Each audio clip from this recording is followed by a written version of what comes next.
Why was avocado green everywhere in the 1970s? You can think plastics and a dream of being European. So the American aesthetic of the 1950s was one about conformity and cuteness. At the same time in Europe, rebuilding after the war, they wanted to break with tradition and do things that were modern, both in the forms of the furniture, but also in the shapes and the colors. And you see a real rise at that time in Europe for green, and not just any old green, but avocado green. It was seen as sort of a really modern color. And then, in the 1950s, polypropylene was invented, and a dream was made, an avocado green interior dream. And sure, you could have a polypropylene cover to your dishwasher, but that desire for green went beyond just things made out of plastic. And then everything became avocado green. It's because it sort of typified this idea of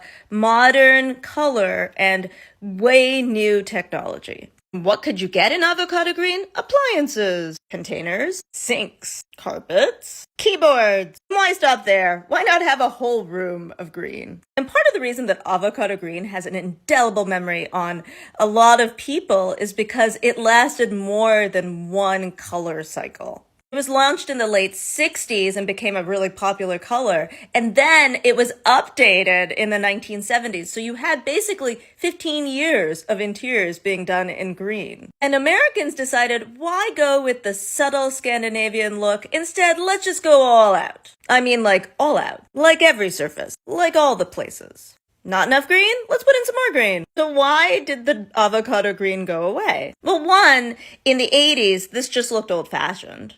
Two, it was really hard to find replacement items. So you replace your fridge and they don't have avocado green anymore. Maybe it's not the exact avocado green. This is a 70s avocado green. Then it doesn't match. Finally, as we moved into the 80s, our lifestyles changed and families spent a lot of time in kitchens. And so we wanted to make these spaces seem gender neutral, and highly colored kitchens were often seen as the abode of women.